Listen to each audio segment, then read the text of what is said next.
Hola, muy buenas a todos y a todas.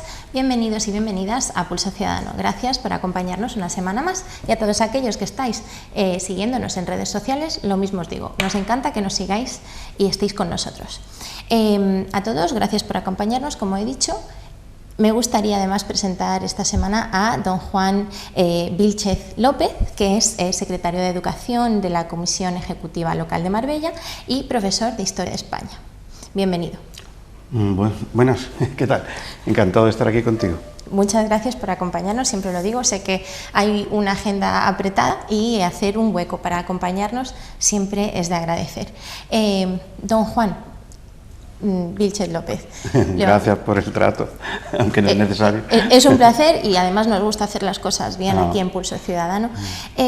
Vamos a hablar un poquito de educación, entre otros temas, y quisiera, aprovechando su trayectoria en el mundo de la docencia, ¿cómo ve el panorama educativo de nuestro país?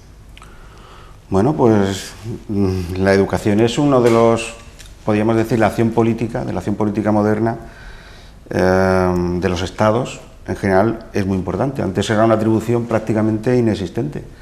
Si nos damos cuenta por la historia europea, antes la educación era una cuestión prácticamente de un estamento, que era la Iglesia. Ni siquiera la nobleza, que era el otro estamento privilegiado, se dedicaba mucho a este tema, aparte de la formación militar, en caballería, en cazas, pero siempre ha sido la educación ha sido algo de la élite, porque la élite necesita conocer para poder dirigir y para poder administrar. Es ya cuando aparece el Estado democrático, el Estado avanzado, cuando se convierte en un tema general. Es decir, todo el mundo tiene que tener derecho a la educación, es un tema ya, podemos decir, a esta altura de la civilización del siglo XXI, que desgraciadamente en algunos países del mundo pues la educación no está bien, pero podemos decir que es un tema fundamental de la agencia política de cualquier Estado. Y también es un tema pues que dentro de lo que es la vida política, la evolución de los presupuestos, etcétera, pues también tiene mucha incidencia. Entonces podemos decir que la educación es un tema igual que la sanidad, que se ha extendido a todo el mundo. No, es cierto que no en todos los países, pero por lo menos lo que es Europa Occidental, tanto la sanidad como la educación, como el sistema de pensiones, ¿no?, pues son valores ya asumidos en el cuadro político, en los presupuestos, y forman parte del debate político también. También hay opiniones, hay distintas formas de interpretar la educación, porque la educación no solamente es la formación de personas, en el sentido de su propia trayectoria personal, sus propios valores, su propia ideología, ¿no?, sino que también tiene que ver con la capacitación de esta persona para el mundo laboral y, en cierta medida, también para, podemos decir, su aspecto de ciudadano. ¿Qué tipo de ciudadano va a ser? ¿Va a ser un ciudadano integrado? ¿Va a ser un ciudadano postergado dentro del esquema de la sociedad? Así que la educación es un tema que va a estar siempre en la agenda política. Es, podemos decir, un tema que en determinados países, por su trayectoria política, está más en la escena, y en este caso en España es así. Es decir, hay una verdadera, podemos decir, diferenciación ideológica entre la izquierda y la derecha sobre la opinión sobre cómo tiene que ser la educación. Es decir, la derecha, por así decir, entiende que la educación pues tiene unas tradiciones, una libertad de los padres, que, bueno, una libertad, podemos decir que, claro, nadie pone en cuestionamiento la libertad de los padres, pero tampoco se puede poner en cuestionamiento que el Estado, como tal y como garante de los derechos de todos los ciudadanos, incluidos esos hijos que puedan o no ser adecuadamente dirigidos por sus padres, pues tiene que poner unos límites, tiene que poner unos parámetros, tiene que poner unos objetivos.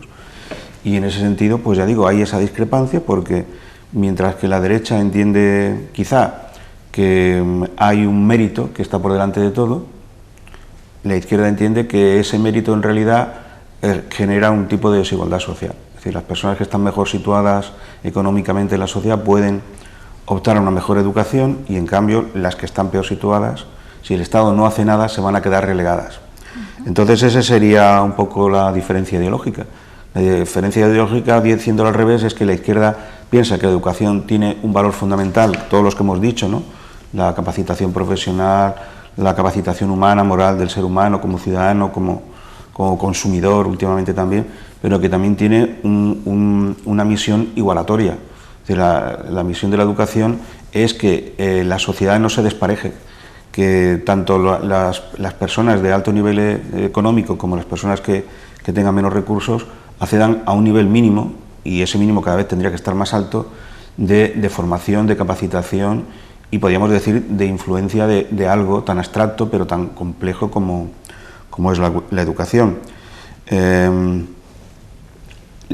Ahora mismo, y sobre todo en esta legislatura, estamos viendo, la legislatura no esta ni la anterior, sino la larga de Rajoy, hemos visto la situación precisamente de una contienda, podríamos decir que tenía un claro rasgo ideológico, que era la LOMCE. No sé si te he respondido un poco a por qué llegamos donde... Yo creo que como visión general no ha podido ser usted más claro. Desde luego, a fin de cuentas, el único titular que vamos a sacar de aquí es la importancia que tiene la educación, puesto que yo tenga más o menos recursos económicos, estamos hablando de dinero, yo tengo que tener acceso a una educación mínima, básica, que me permita mejorar a mí como ciudadana y además aportar a largo plazo algo a mi sociedad, a mi país.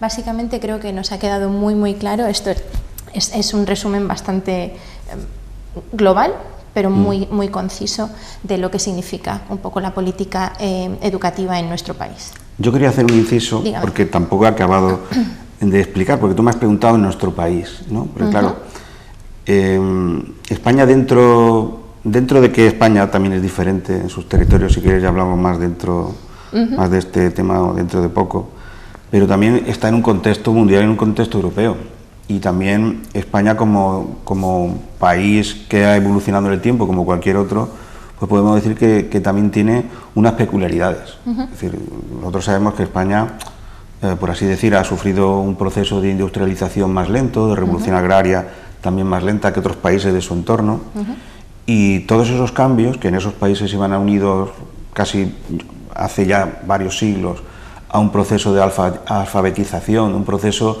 de escalada en la formación porque claro, una revolución industrial necesita gente formada, necesita además también un nivel de efectividad jurídica, administrativa, etcétera, etcétera, que demanda una gran cantidad de personas formadas. Entonces, en otros países podemos decir que se ha producido ese cambio mucho antes que en España. España ha llegado muy tarde, lo ha conseguido también avanzar tremendamente. Si nos damos cuenta, por ejemplo, en España, cuando empieza el siglo XX, hace 117 años, había 17.000 estudiantes universitarios. Después ya cuando acaba, en los años 60 había 130 y tantos mil. Es decir, la evolución ha sido alta, pero es que ya llegamos al siglo XXI con más de 1,5 millones de estudiantes universitarios, y que no es precisamente a lo mejor lo más importante del sistema educativo, aunque es fundamental, ¿no?, tener buenos universitarios, pero indica también la escalada del sistema educativo y su generalización, porque antes ser médico, antes ser químico o ser abogado era algo excepcional. Ahora pues está en la sociedad. España quizá no ha alcanzado el nivel de Estados Unidos, que tiene un 41% de universitarios. España no ha alcanzado el 37% de Japón. Estamos hablando de países que, como hemos dicho, por su evolución histórica, su riqueza, su industrialización, están en otra...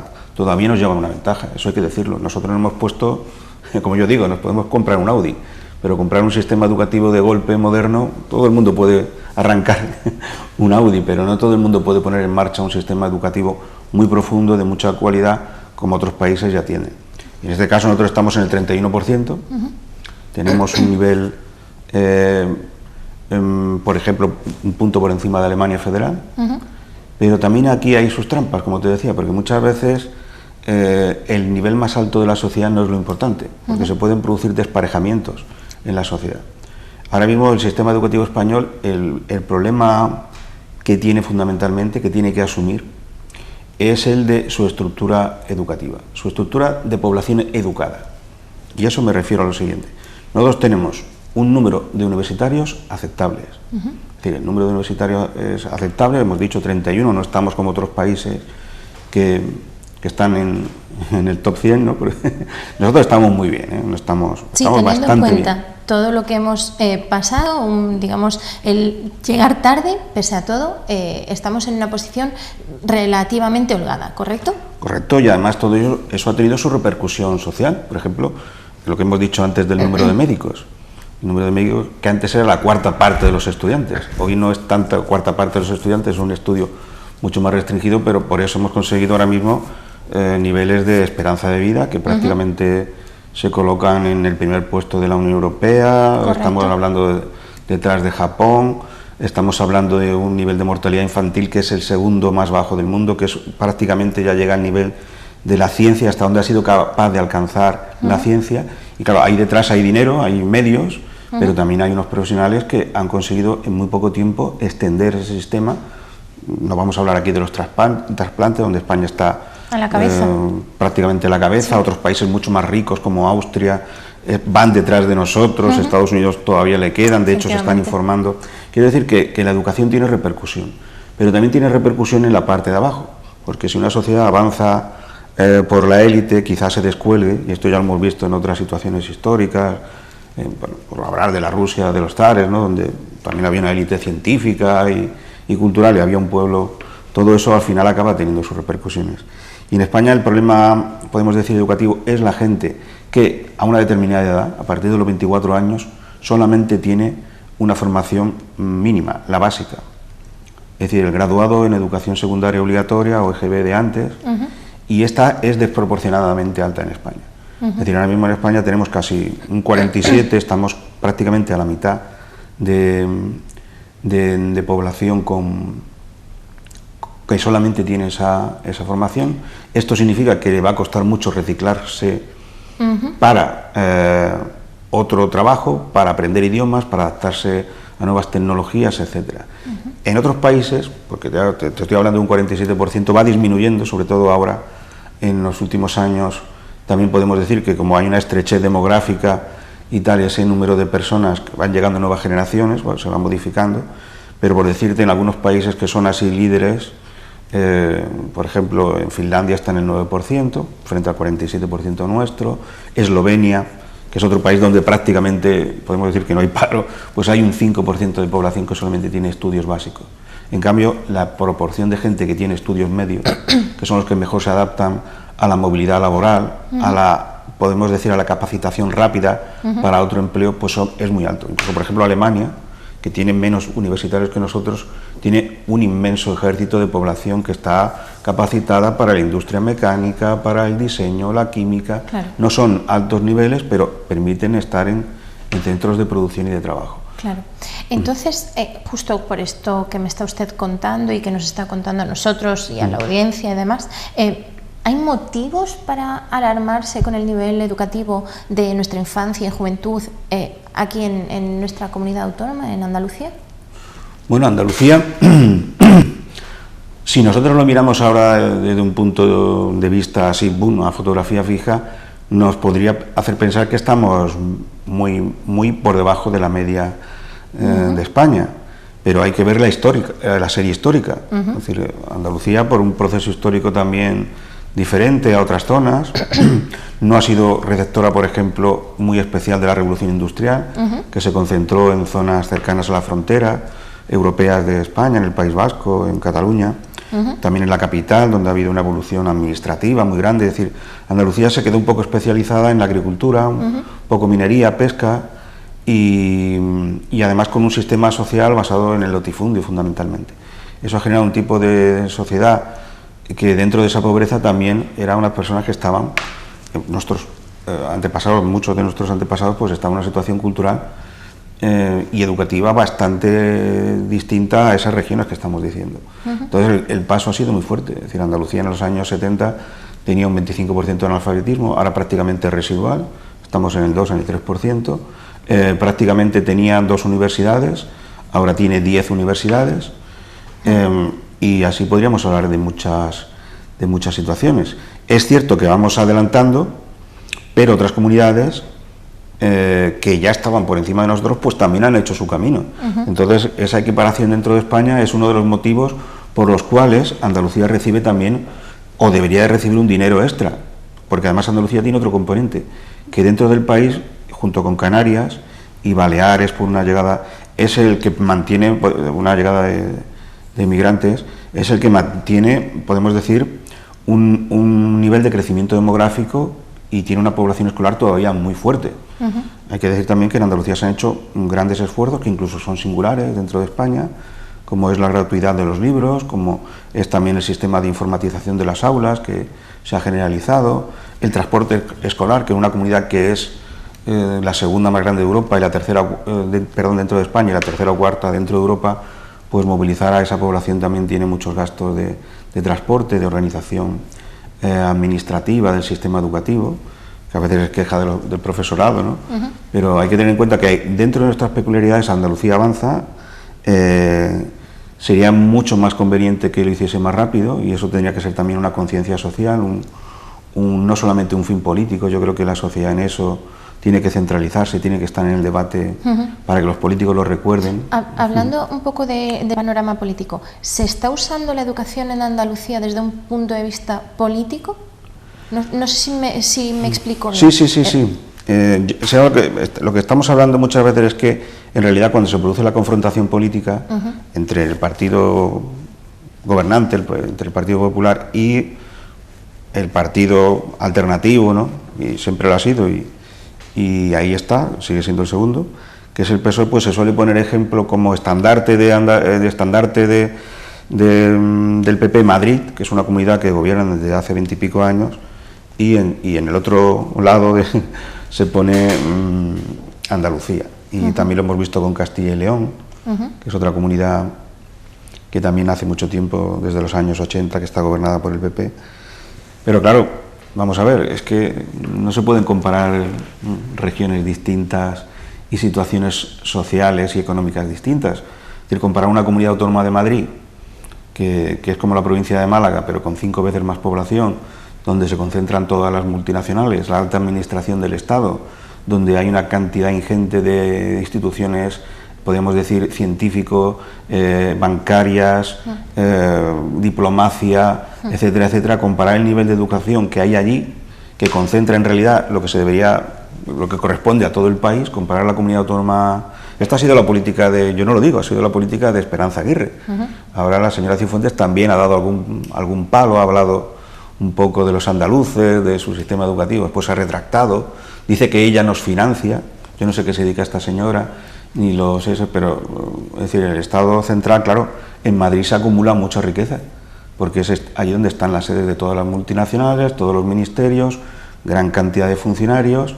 Entonces es normal que sea la comunidad autónoma más rica de España, claro, pero es que Andalucía es la segunda de las grandes comunidades, y estamos diciendo Melilla, es la segunda por atrás. También ha cambiado mucho, estamos en un nivel ya de renta dentro de Europa que se acerca a la media. Todavía no hemos llegado al 90%, que sería para quedarnos dentro de esa horquilla del 110, 90%, que sería lo aceptable. En eso estamos, pero claro, comparar esas situaciones, no sé, aparte de que es injusto, yo creo que también es injusto con el esfuerzo que se ha hecho desde aquí, porque cualquiera que vaya... yo durante un tiempo de mi vida tuvimos que salir fuera de Andalucía, en los años 70 regresar a Andalucía desde una comunidad desarrollada como Madrid o como Cataluña, ¿no? Barcelona en concreto, Madrid capital, era algo absolutamente incomparable. Es decir, este país es cierto que ha evolucionado muy rápido, pero Andalucía y algunas otras comunidades, yo también conozco, incluso por temas familiares, Extremadura, han pegado verdaderos cambiazos. Es decir, es que no los conoce. Podemos decir que ahora vale, que estamos en un índice de que hay un fracaso escolar por aquí, que hay un menor nivel de universitarios, pero en realidad el cambio ha sido solamente uno llega a un pueblo pequeño y ve la infraestructura, en polideportivos, piscinas, los colegios, incluso institutos que ya hay en municipios, que antes era impensable y que ya existían en otras regiones, en otras capitales. Es decir, que ahí estamos, y este uso que hace el PP suponemos que le da rédito ante una parte de la población. Ellos saben que aquí, pues que ni les va ni les viene, que aquí lo que hacen es el papelón, porque para ganar nunca han ganado.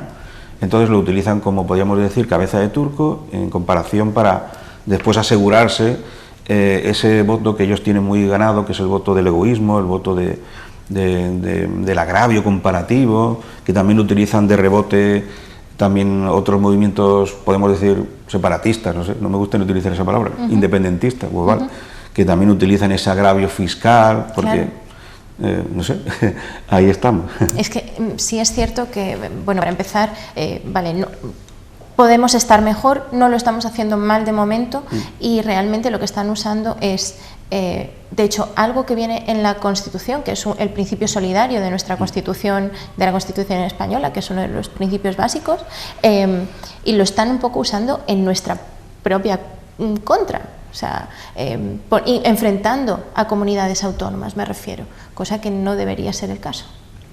Hombre, yo te digo, por ejemplo, el caso de las... Bueno, ya es que no me gusta entrar en esto, pero el caso del impuesto de sucesiones. Hombre, comparar Madrid, donde está la élite económica de este país, donde tienen su residencia las mayores fortunas del país, compararlos con los ingresos que tiene Andalucía y que necesariamente se tiene que surtir. Porque recordemos que no hay una ley de sucesión estatal. Se ha decidido repartir a cada comunidad autónoma, en función de sus recursos, va a tener que utilizar esas leyes. Lo que ha hecho Andalucía ahora, en vista de esas críticas exacerbadas, aunque solamente el 2% de la gente estaba pagando el impuesto de sucesiones y menos que va a pagar a partir del 1 de enero, porque ha habido una reforma para equilibrar, quizá adaptándose a la realidad social andaluza, a la nueva situación demográfica, cada vez con menos hijos que heredan, etcétera. Se ha producido un pequeño reajuste. Lo que ha hecho la Junta de Andalucía, muy lógicamente, es decirle, mira, pues que el gobierno de hecho ya se aplica a los extranjeros. Los extranjeros o españoles que tienen propiedades en otros países, cuando pagan el impuesto de sucesiones, lo pagan directamente al gobierno de Madrid y es mucho más alto que el general. Ellos se pueden permitir bajar en Madrid, en la Comunidad Autónoma de Madrid. La Comunidad Autónoma de Madrid se puede permitir porque teniendo 2 millones menos que Andalucía y mucho menos territorio, y se supone que menos riqueza territorial, urbanística, etcétera, pues resulta que recauda más que nosotros, porque ellos tienen otro nivel. Resulta que allí están las mayores fortunas de este país y pagando menos, pagan mucho más. No sé si eso se puede entender, pero... Básicamente, el central, digamos el gobierno central, da un poco bueno, tú puedes recaudar dinero de esta forma. La Comunidad de Madrid no lo necesita porque ella recauda de otra forma por otros medios. A Andalucía se le dio un poco bueno, pues te puedes ir abasteciendo de esto, puesto que yo no te doy el dinero que realmente te corresponde, y al final esto es una ley que viene del gobierno central, no tiene mucho más. Claro, ¿no? Y además se tiene que adaptar a una situación donde, ya te digo, que la estructura, la desigualdad social en Andalucía es mucho más grande que en otras comunidades, y también hay que decir eso, que en un momento dado se puede producir un desajuste, pero ese desajuste más bien ha sido mediático, más que la realidad. La realidad, si nos vamos a las cuentas reales, porque eso a veces también pasa en política, que un ejemplo, un caso que se transmite, que a veces está incluso mal informado, no es así. El hecho es que podemos decir que las comunidades autónomas que tienen ya una población rica y que ya tienen, por ejemplo, por el pago de impuestos de empresas que están localizadas, por el alto nivel de renta, que significa pues otros impuestos de renta que están cobrando allí, impuestos municipales que son mucho más altos, pues se pueden permitir bajar eso y actuar además con una especie de dumping, que es lo que ha hecho Madrid. En realidad Madrid lo que ha hecho es atraer a todavía más ricos, y de hecho ha entrado incluso en conflictos jurídicos contra otras comunidades autónomas por cobrar herencias de asturianos que aparentemente estaban... No vamos a entrar en ese detalle, pero bueno, se va a solucionar. Esto se ha interesado mover. Ahora sí el gobierno acepta el sistema de sucesiones que Andalucía ha planteado devolverle, porque se ha convertido que le restituya ese dinero de otra manera, que se lo asigne de otra manera, y ya está. Ese problema no lo iba a tener, ya digo, en comunidades donde hay una alta burguesía allí residiendo, donde hay altos niveles de capital, de posesiones de renta, y que cuando se produce un reparto de herencia, pues se cobran más.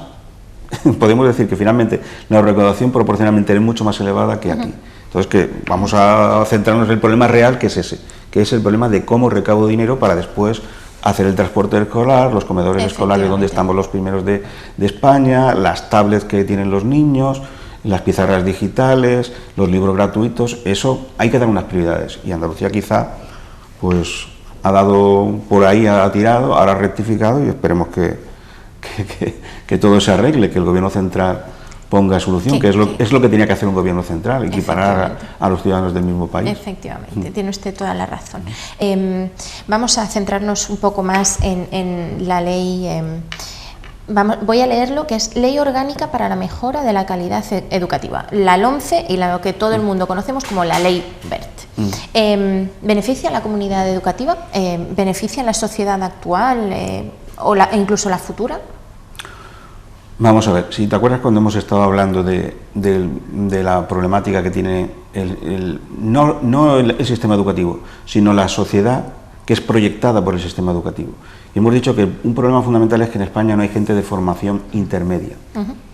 Es decir, estamos bien a nivel de universitarios. Podemos mejorar la calidad, la formación, el enlace de la universidad con la empresa para la formación, que también está ahí, en la investigación, donde, por cierto, esa ley WERT ha ido acompañada de reducciones presupuestarias en investigación, en I+D, que podemos ver, por ejemplo, en el caso de las energías alternativas, donde España estaba a la cabeza mundial y que ahora mismo los presupuestos se ha reducido el presupuesto al 90%, es decir, hemos perdido un 10% en un año de investigación a alto nivel, que nos colocaba además un nivel de exportaciones. Prácticamente España y Dinamarca estaban en la cúspide de la energía eólica, por poner un caso, ¿no? Entonces, aparte de esos problemas, el problema fundamental que tenemos es la formación profesional, porque eso incidiría, no ahora, sino desgraciadamente el sistema educativo repercute por generaciones que van llegando, pero si queremos afrontar un futuro tecnológico donde la digitalización va a ser tremenda, donde se van a tener que crear nuevos empleos adaptados a unos nuevos medios de transmisión del conocimiento, también de funcionamiento de las empresas, de la prestación de servicios, pues tenemos que tener una población en esa que se disminuya del 47, 40, ahora ha disminuido un poco, que ese 40 y tantos % lo teníamos que disminuir lo más posible para, no sé si llegar al 10% el 9% de Finlandia o el 5% de Eslovenia, pero sí para que se redujese en gran cantidad. Y de hecho se podría hacer también con los jóvenes actuales, muchos de ellos enfrentándonos a la situación del paro, y en Andalucía tenemos un ejemplo, muchos chicos han vuelto a los centros escolares, o lo han intentado, pero el problema es que no hay plazas para todos. Es decir, nos hemos encontrado con una crisis económica, una población que necesita reestructurarse en su plan formativo para afrontar la adquisición de un nuevo empleo, y nos encontramos que se ha hecho una reforma educativa donde no hay un duro más asignado, y menos a esa formación profesional que sería la que debería ir en ese sentido. Es decir, es una ley que se llama de calidad, pero no se llama de cantidad, no está cuantificada, no tiene un presupuesto económico real. Se le deja a las comunidades autónomas que cada una de ellas pues se dote en función de lo que pueda. Esto me suena un poco... Eso quiere decir que, por ejemplo, te lo digo porque hace unos años en el País Vasco, habiendo menos presupuesto en educación, un chico en la ESO costaba 6.600 euros al año y en Andalucía 4.500 euros. Entonces, claro, los recursos de un chico allí y de un chico aquí no son los mismos. El Estado tendría que unificar también eso. Después no puedes hablar de resultados dispares por una prueba PISA, por una comparación con recursos tan desiguales. Sí, me decía. Es que me está sonando esto a papel mojado, es decir, una ley que se ha hecho por hacer, que no me beneficia a mí como parte de la sociedad, ni a mí, ni a gran parte de la gente que viene, que está cumpliendo años, que crece, que va a meterse en el mundo laboral. Esto no veo yo que facilite la incorporación al mercado laboral. Bueno, el problema de la LOMCE, es decir, podemos pensar que aparentemente soluciona algunos problemas, o quería solucionar algunos problemas, como era el bajo nivel del alumnado, en comparación con otros países, mediante la colocación de una serie de pruebas, pero claro, el resultado negativo de la prueba, ¿cuál sería? Que íbamos a dejar a una población empantanada. Hasta ahora hemos visto que el sistema educativo español no es de los mejores, pero es de los que tiene más nivel de igualdad social, incluso comparados con la educación concertada con la propiamente pública, incluso con colegios privados, los niveles no son muy distintos, en otros países son abismales. Es decir, hay una élite, por ejemplo en Gran Bretaña hay una élite que va al 7% de los colegios, que son los que ocupan el 80% de los escaños parlamentarios, de los medios de los periodistas de altos medios de comunicación, del Estado Mayor, todo está ocupado, de la banca. En cambio en España hay un reparto que también es desigual, pero no es tanto. El problema a la FP que se le hace, entrando en puntualizaciones concretas, es que se segrega, se establece la llegada a una formación profesional básica, pero que cierra que ese alumno se pueda reconvertir. Se convierte en podemos decir, en una especie de vía fácil para acabar el sistema educativo sin una formación muy especial.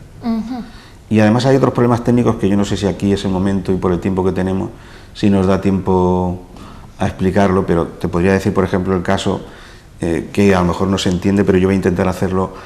Hasta ahora, el sistema de formación profesional que se ideó con la LOCSE, un sistema educativo moderno de los años 90, era que los chicos que acabasen bachillerato ya no solamente les quedaba irse a trabajar o a la universidad, ahora les quedaba hacer una formación profesional de alto nivel, eso significa el técnico superior, es título en técnico superior.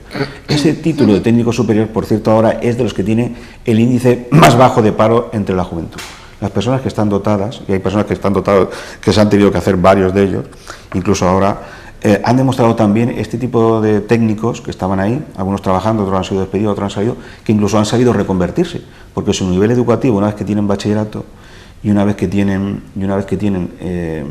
este grado de técnico superior, les ha permitido incluso pues, entrar a la universidad, les ha permitido reciclarse hacia otras actividades formativas, electrónica, idiomas, etcétera, etcétera. Es decir, que estaba saliendo bien.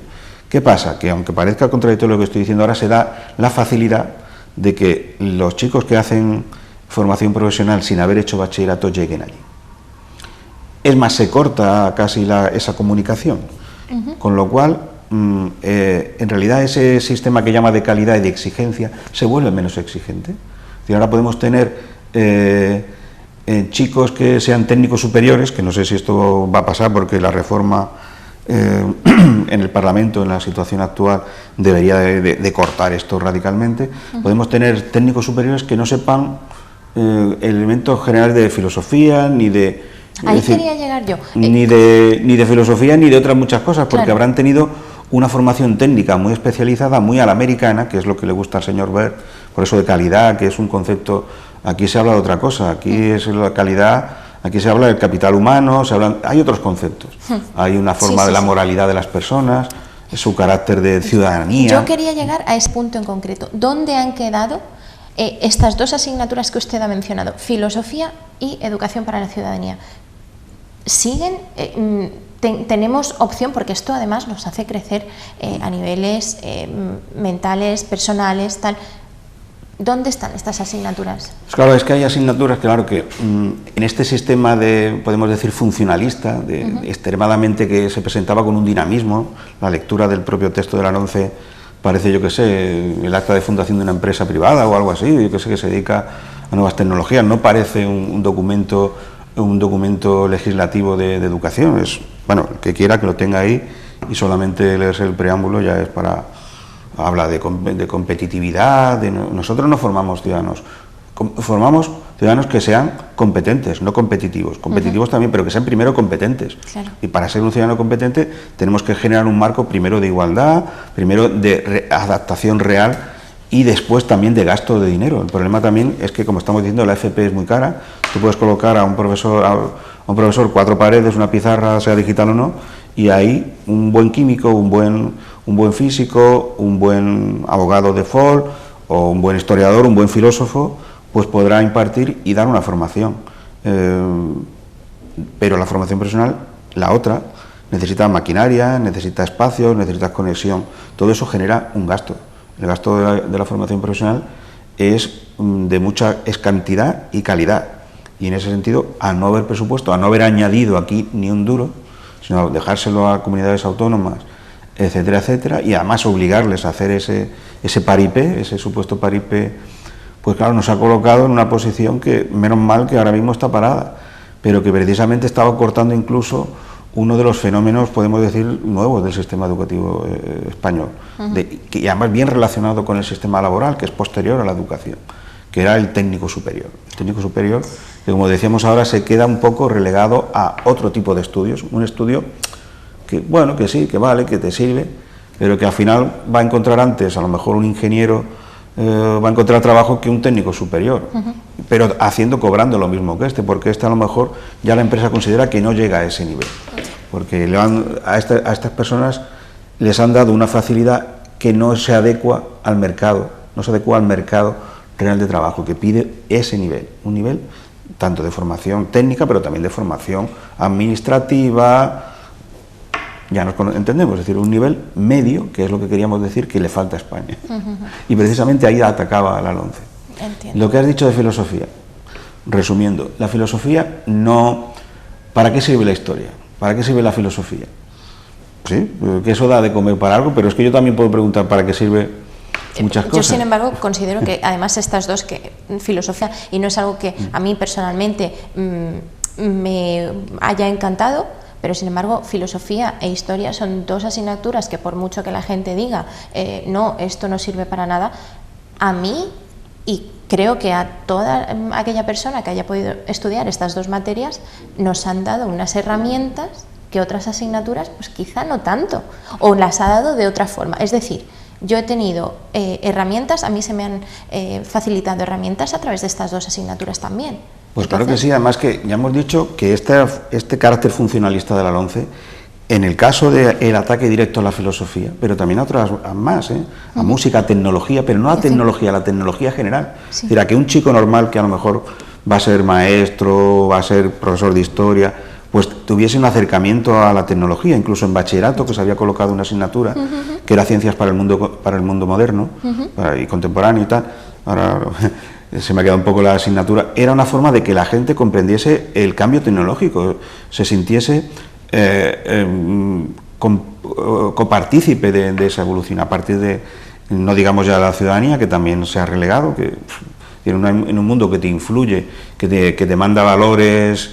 El Estado no es capaz de decidir que un ciudadano tiene que tener una serie de valores, primero de los cuales son los constitucionales, los legales, etcétera, etcétera, pues ya vemos cómo se está manipulando a la gente en algunos sentidos. Entonces, excluir a la filosofía de la obligatoriedad y dejarla relegada, porque el caso es que se ha relegado a la elección del alumno.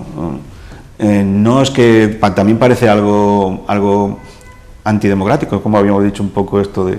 No, pero la filosofía es que forma parte de la esencia cultural de Europa. Es decir, Europa no empieza en los Pirineos, empieza en Grecia, empieza en unos cuantos señores que se pusieron a pensar este mundo, y de ahí surgió la ciencia, el razonamiento, el pensamiento político, la diversidad de opiniones, la aceptación de la diversidad, la convivencia, el rechazo a la violencia como formas. Entonces, yo no sé, ya digo, es que esperemos que estemos a tiempo y que esto, nosotros, por ejemplo, yo que estoy a nivel sindical muy integrado en esto, porque soy representante del profesorado, electo además por la provincia de Málaga, podemos decir que la Junta de Andalucía se comprometió ya hace tiempo, por un consejero que no es el que hay ahora, a modificar en la medida de sus posibilidades lo menos posible estas asignaturas, como ya hemos dicho, música, tecnología, dibujo, otras, que quedan dentro de lo que establece la LOMCE, porque la LOMCE establece que hay unos criterios que hay que seguir, que son los que dicta Madrid, y otros quedan en manos de la comunidad autónoma.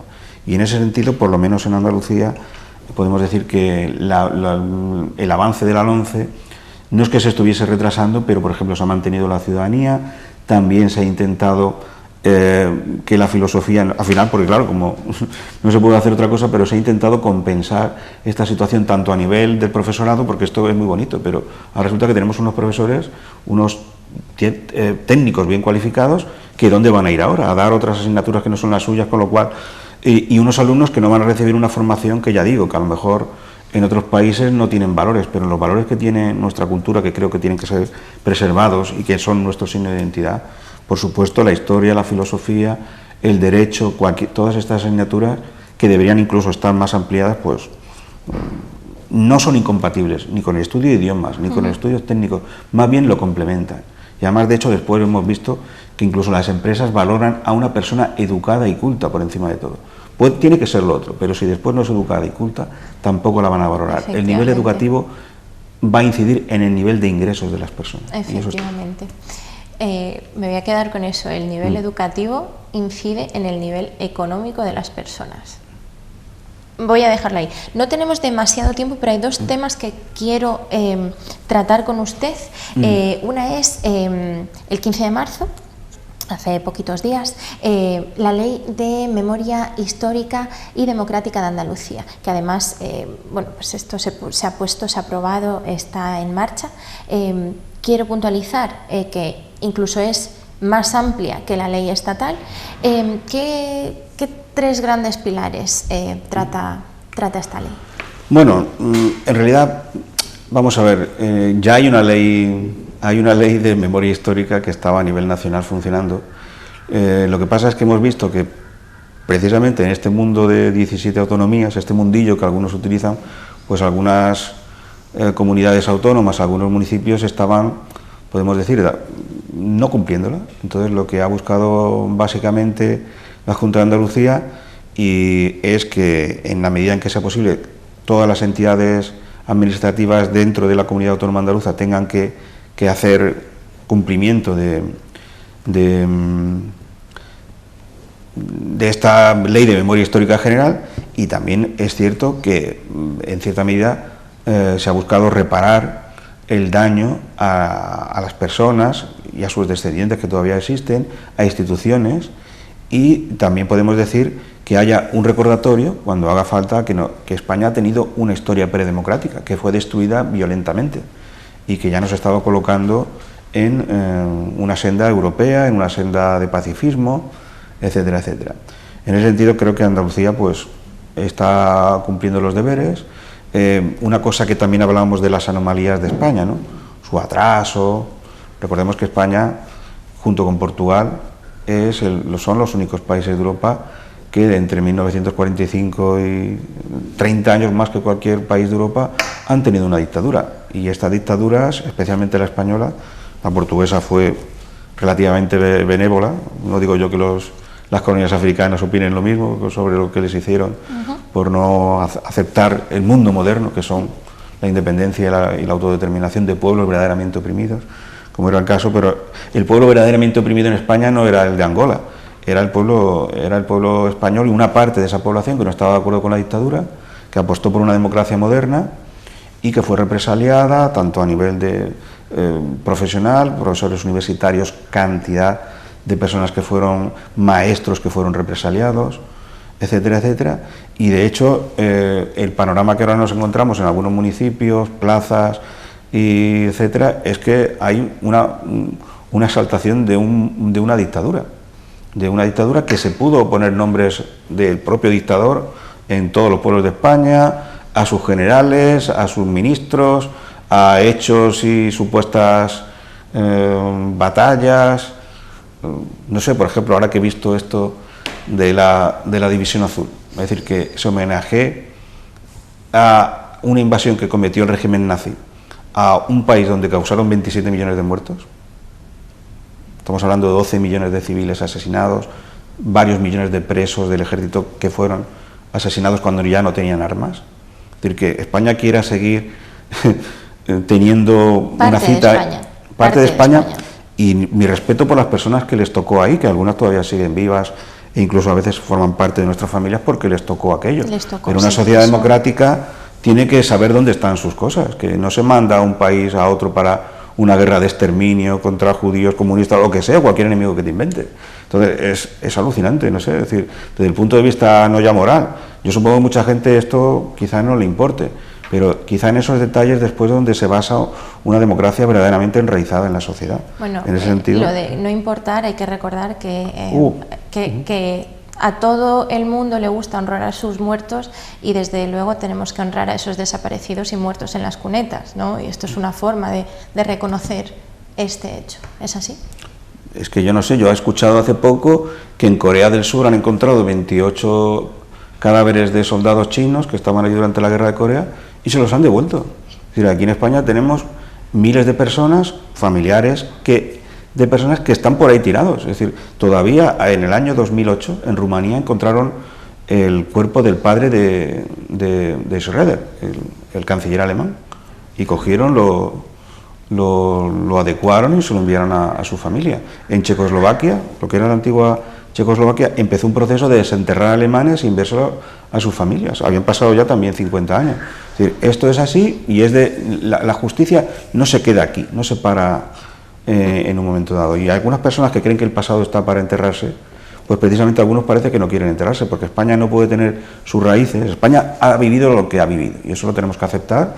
Que tuvimos una dictadura, tuvo algún que otro acierto, que por otro lado ahí estará y que algunos que intentarán defender, pero que quizá no en un contexto general era un auténtico, podríamos decir, anacronismo, y por lo tanto nosotros tenemos que buscar dar un salto y buscar nuestro referente en gente que haya defendido y haya luchado por la democracia y haya valorado ese sistema, que es el que tenemos ahora, ese sistema de convivencia y de valores. Un pilar importante de esta ley, que además a mí sí, y volviendo un poco al tema de educación, me parece sumamente importante, es que además uno de estos pilares de esta ley, una de las cosas que persigue esta ley es que este relato se lleve a las aulas, se lleve de una forma veraz, con el máximo detalle, me refiero a que se den los datos necesarios sobre estos acontecimientos, por ponerlo de alguna forma. Ese es uno de los pilares que a mí me parece ciertamente importantísimo. Claro, hombre, yo supongo que el profesorado, la temática educativa ya hacía esto, es decir, no ha eludido que en un conflicto civil donde hubo, pues ya estamos viendo lo que pasa en Siria. Es decir, aparte de eso, el objetivo no es tanto educativo, no es tanto, podemos decir, hacer un homenaje que también se le hace a esas personas, ni recuperar, porque unas fueron recuperadas, unas cobraron pensiones, se les puso nombre de calles, se les puso enlistados en iglesia, otros fueron olvidados y se condenó a esas familias al olvido y a la postergación y a la marginación social. Entonces, lo que tenemos que ver es esos resultados, es decir, lo que hace el profesorado más bien no es recalentar el ambiente con una guerra civil que ya no tiene sentido, no recalentar un bando ni recalentar otro, sino dar un modelo, dar un ejemplo de lo que verdaderamente ha pasado, que a veces no se pueden enmascarar cosas que se hicieron y que estaban mal, pero también hacer ver a la gente que hay formas de dejar de convivir que pueden acabar así. También hay mitos, que bueno, no hablaríamos ahora sobre eso, pero que están ahí, que también en la sociedad pululan de una manera un poco extrañas, y yo creo que con estas adecuaciones por lo menos Andalucía va a cumplir su papel, que es aceptar que su legado, acepta su historia, pero acepta que los antepasados que tiene son personas que fueron demócratas, no golpistas, no generales que ordenaron muertes masivas, fusilamientos, entrando en los pueblos de Andalucía por el simple hecho de haber luchado por otro bando sin juicio previo, etcétera, etcétera. No te voy aquí a entrar. No, desde luego este sí que es un tema muy importante, interesante. La pena es que no tengamos tanto tiempo para tratarlo como a mí podría gustarme.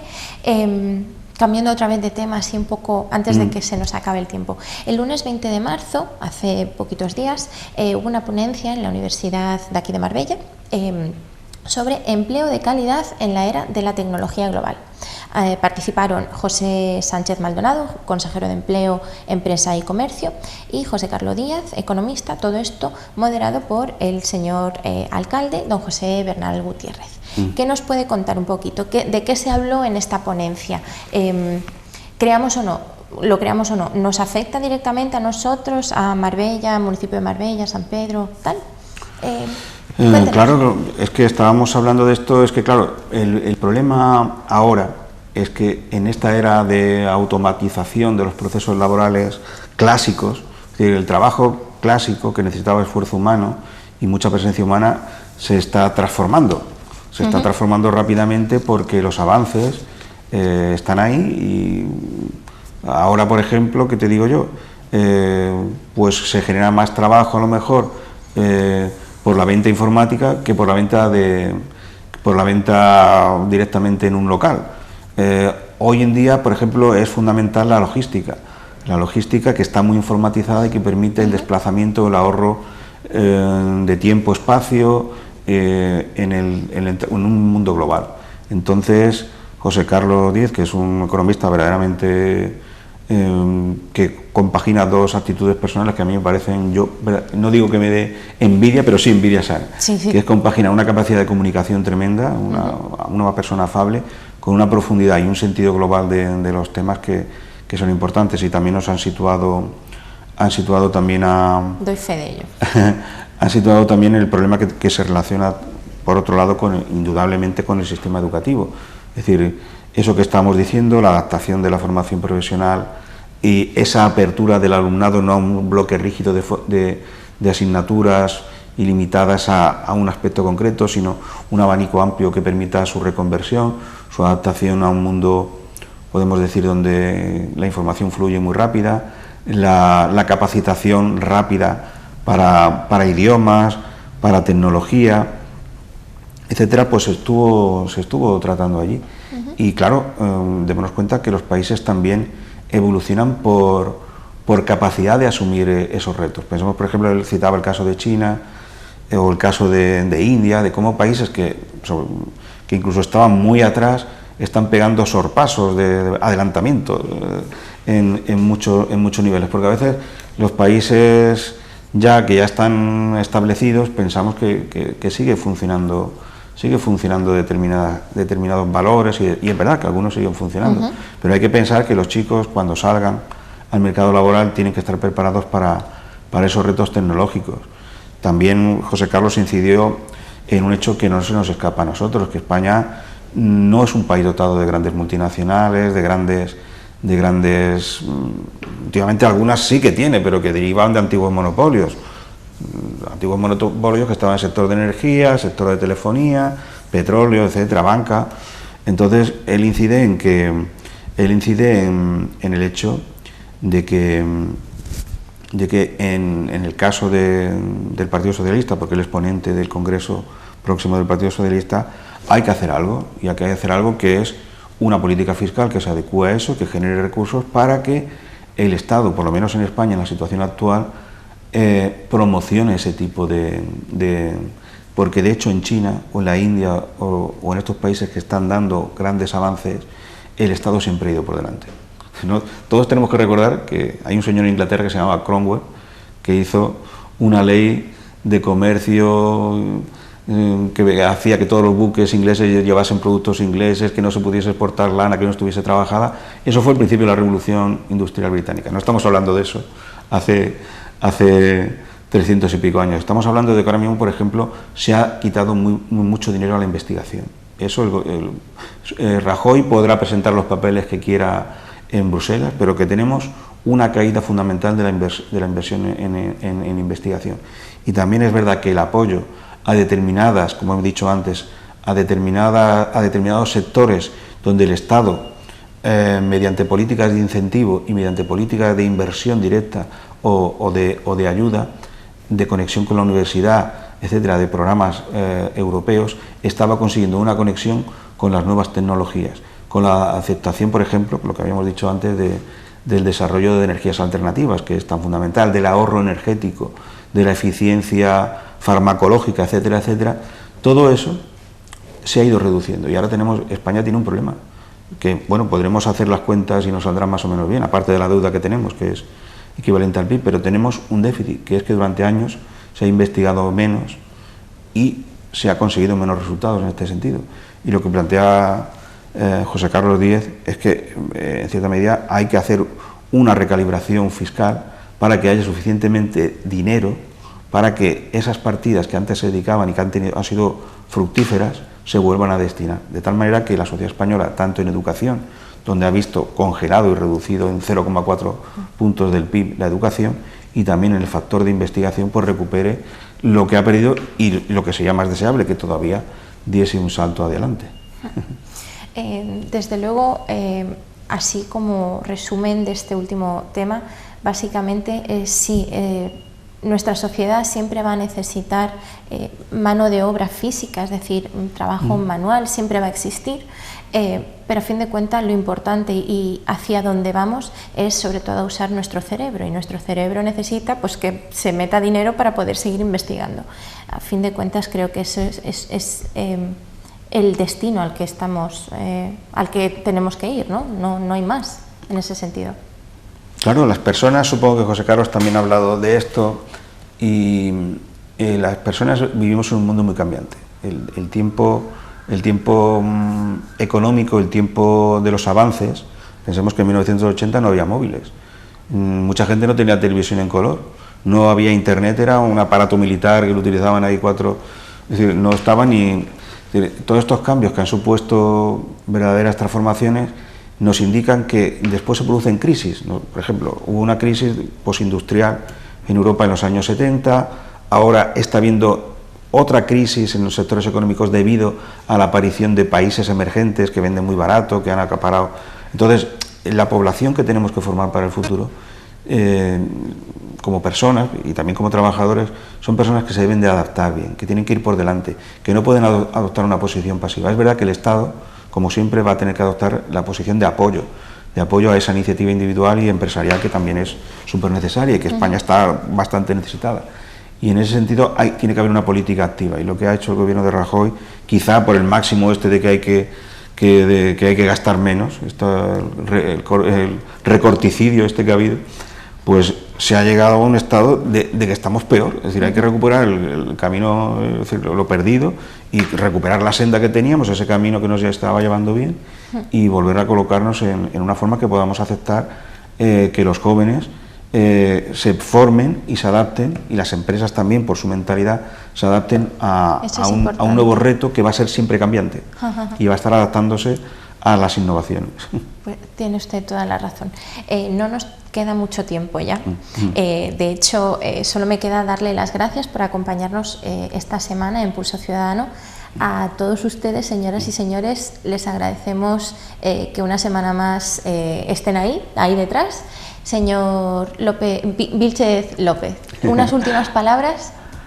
Bueno, pues nada, que encantado de que me haya llamado, y bueno, que yo creo, si la gente, las personas que nos están escuchando, desde el modesto punto de vista de un profesional de la educación, que a veces quizá sería importante pensar que estamos, las personas, los niños, las niñas, están en un proceso de evolución, están en un proceso de cambio. No toda la familia tiene unas misiones, tiene unas funciones que están claras, que es mantener el nivel, la calidad de vida, pero también hay que pensar en la educación, porque si la educación no está en el debate político, no está en la sociedad, no está en la televisión, en realidad los políticos se acaban olvidando de esto, lo acaban relegando. En otros países, no voy a hablar yo ahora de Finlandia, y que ya es Japón. No, porque no tenemos mucho más tiempo. El sistema educativo está ahí, y en parte está ahí y mejora porque la gente ha sido consciente de que eso es así. Y yo apelo a los ciudadanos, a todos los hombres y a todas las personas, porque todos nos vamos a beneficiar de eso, tengan o no tengan hijos, sean padres ahora o sean en el futuro, que hay que pensar eso, que la educación es muy importante. La formación de los chicos no es algo que se pueda relegar a un maestro, a un profesor de instituto, ni siquiera a un profesor universitario. Tiene que ser algo que esté dentro de la familia, que se acepte y que se sepa que ese va a ser el camino del progreso individual de cada uno de sus miembros. Efectivamente, es que no lo podría yo haber puesto de mejor manera. Señores y señores, gracias otra vez. Esperamos tenerles ahí la próxima semana. Que tengan muy buena semana. Hasta pronto.